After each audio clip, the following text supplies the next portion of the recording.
আসসালামু আলাইকুম। গরম গরম মুচমুচে ডিম চপ, বাইরে ক্রিস্পি, ভেতরে নরম মশলা মাখানো আলুর আবরণ আর মাঝখানে সিদ্ধ ডিম। একবার খেলে মন ভরে যাবে। এমন পারফেক্ট ডিম চপ বানানোর জন্য খুব বেশি কিছুর প্রয়োজন নেই, শুধু সঠিক মিশ্রণ আর ভালো টিপস। তো চলুন ঝটপট বানিয়ে ফেলি এই মজাদার ডিম চপ। আগে থেকে আলু সিদ্ধ করে নিয়েছি, গরম অবস্থায় খোসা ছাড়িয়ে চটকে নিচ্ছি আর একটা সিদ্ধ ডিম 4 ভাগে ভাগ করে নিচ্ছি। যেহেতু আমি একটা ডিম দিয়ে মাত্র 4টা চপ বানাবো, তাই আমি অর্ধেকটা আলু তুলে নিচ্ছি, কারণ এতগুলো আমার লাগবে না। বাকি আলুতে দিয়ে দিচ্ছি কড়া করে ভাজা পেঁয়াজ বেরেস্তা। এটা দেবে দারুণ মিষ্টি আর স্মোকি ফ্লেভার। তারপর শুকনো ভাজা মরিচের গুঁড়া আর লবণ, স্বাদটা একদম ব্যালেন্স করার জন্য। তারপর খুব ভালোভাবে মিশিয়ে নিতে হবে। মেশানোর পর আর 2টা উপকরণ দিতে হবে, সেটা হচ্ছে 1/4 চা চামচের মতো কালো গোলমরিচের গুঁড়া আর খুব সামান্য পরিমাণে গরম মশলার গুঁড়া। এই দুটাই কিন্তু বেশি দেওয়া যাবে না, বেশি দিলে হিতে বিপরীত হয়ে যাবে। যেহেতু 4টা চপ বানাবো, তাই এই সমস্ত মিশ্রণকে আমি 4 ভাগে ভাগ করে নিচ্ছি। এইবার হলো আসল কাজ। সেদ্ধ ডিমের চারপাশে আলুর আবরণ সুন্দর করে লাগিয়ে দিতে হবে, যেন ডিম পুরোপুরি ঢেকে যায়।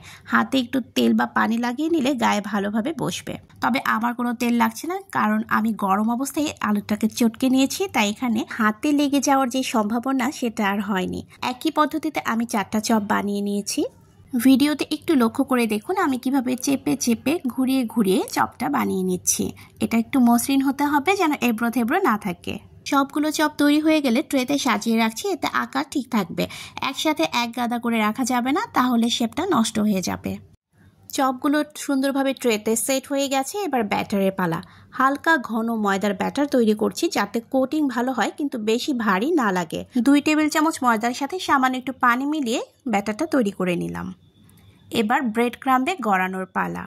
প্রতিটা চপ আগে ব্যাটারে ডুবিয়ে নেব, ব্যাটার যেন সমানভাবে চারপাশে লেগে থাকে। তারপর ব্রেড ক্রাম্বে গড়িয়ে নিতে হবে। চতুর্পাশে যেন ব্রেড ক্রাম্বটাও সেট হয়ে যায়, সেদিকে লক্ষ্য রাখতে হবে। আর এই স্টেপটাই দেবে পারফেক্ট মুচমুচে টেক্সচার।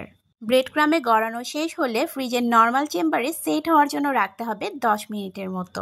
এবার ফাইনাল স্টেপ। তেল ভালো মতো গরম করে একটা একটা করে চপ দিয়ে দিচ্ছি, তারপর উল্টে পাল্টে ভেজে নিতে হবে। তেলে দেওয়ার পরই এক পাশ কিছুটা ভাজা হলেই উল্টে দিতে হবে। এক পাশ ভালো মতো ভাজার অপেক্ষা করে না উল্টালে দেখা যাবে অনেক সময় উপর থেকে বা সাইড থেকে ফেটে যায়। সেজন্য একটা পাশ সামান্য একটু হওয়ার পরেই উল্টে দিতে হবে। আমি কয়েকবার উল্টে পাল্টে এরকম লালচে ব্রাউন করে ভেজে নিয়েছি। তেলটাকে পর্যাপ্ত পরিমাণে গরম করে নিতে হবে, আর যখন চপগুলো দিব তখন চুলার ফ্লেমটা সামান্য একটু কমিয়ে দিতে হবে। তেল ঝরিয়ে গরম গরম প্লেটে তুলে নিলাম।